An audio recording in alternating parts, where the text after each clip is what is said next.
And so the courier who had cheated death in the cemetery outside Goodsprings cheated death once again, and the Mojave Wasteland was forever changed. Mr. House's Securitron army took control of Hoover Dam and the Strip, pushing both the Legion and the exhausted NCR out of New Vegas. Mr. House continued to run New Vegas his way, a despotic vision of pre-war glory. The streets were orderly, efficient, cold. New Vegas continued to be the sole place in the wasteland where fortunes were won and lost in the blink of an eye. The courier, fair and kind-hearted to those in the wasteland, ensured that Mr. House would keep New Vegas stable and secure for future generations. Mr. House afforded him every luxury at his disposal in the Lucky 38, out of gratitude and a quiet sense of pride for his choice in lieutenants. Tabitha and Rhonda went east, through Caesar's Land. Occasionally, tales of their exploits found their way back west, though few believed them.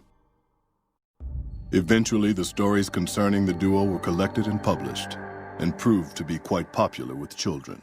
Convinced that his time as a gunslinger was past, Raul made peace with the idea of growing old. After traveling with the courier for a time, he retired and settled down in Outer Vegas, where he would spend his days fixing ancient machinery. Mr. House showed little interest on the boomers, who eventually began venturing out to Nellis to meet and trade with travelers. Buried beneath tons of rubble, the Mojave chapter of the Brotherhood of Steel was no more. Those few who were outside the Hidden Valley bunker when it was destroyed settled into new lives, or headed west to find a new chapter to join. The death of the Mojave Brotherhood came much too soon for Veronica, and in their absence, she felt truly lost. Yet in its wake, she took small comfort in her decision to remain by their side through their few remaining days. Their leaders destroyed by the courier, the fiends scattered throughout the wasteland. Without the organization of Motor Runner, Cook, Violet, and driver Nephi, they were easy prey. Arcade was outraged by Mr. House's power play following the defeat of Caesar's Legion at Hoover Dam. Though he remained in Freeside for a short time after the Securitrons established widespread control, he eventually traveled back into NCR territory. Disillusioned with the followers of the Apocalypse, he settled down in the outskirts of the Boneyard, where he worked happily as a family doctor.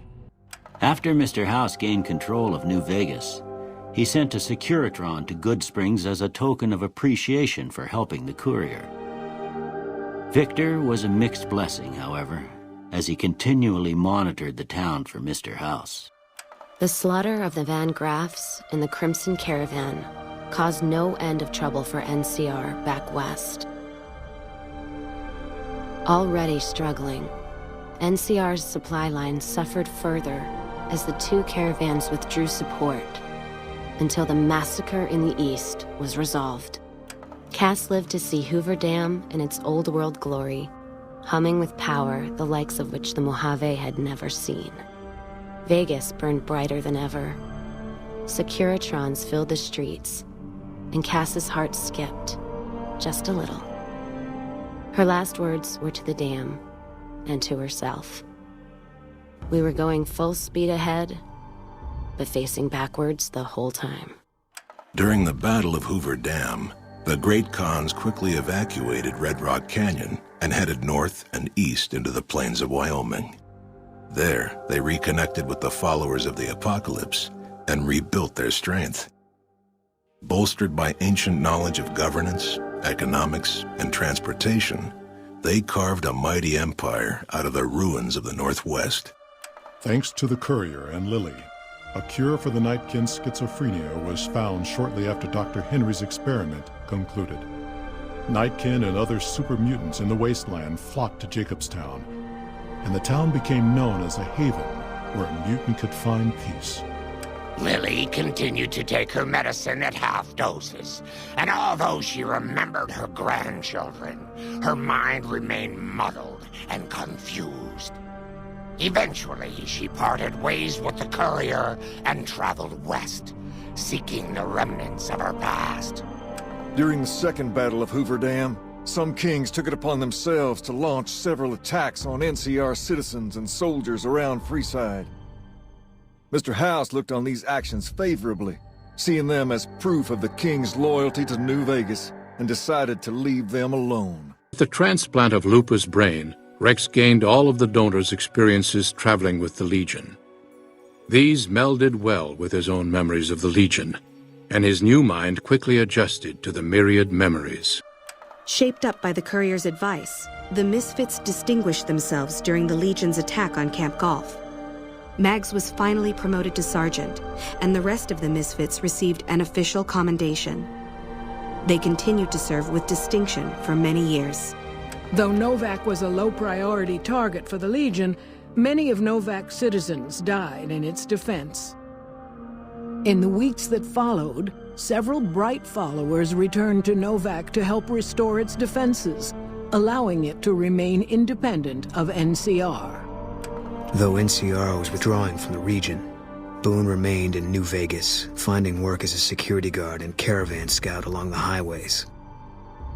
While he might have preferred rejoining his old unit, Boone couldn't bring himself to abandon the city where he'd met his wife. After Hoover Dam, the leaderless powder gangers at the correctional facility vanished into the wastes, leaving the prison empty. The correctional facility became another abandoned ruin in the wasteland, its carcass occasionally picked over by enterprising prospectors.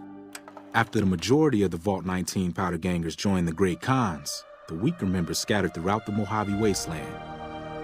Though a few managed to erase their past, most never survived the journey. Prim Slim proves to be an able-minded, if not able-bodied, sheriff for Prim. And due to his slow speed, some crooks get away without a scratch.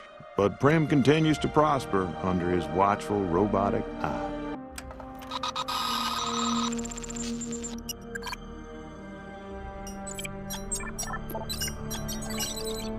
After their bold arrival at Hoover Dam, the remnants disappeared as quickly as they came. Legends of their power spread throughout the Southwest, a reminder of why people once feared the sight of vertibirds in the sky. And so the Courier's road came to an end, for now. In the new world of the Mojave Wasteland, fighting continued, blood was spilled, and many lived and died just as they had in the old world. Because war never changes.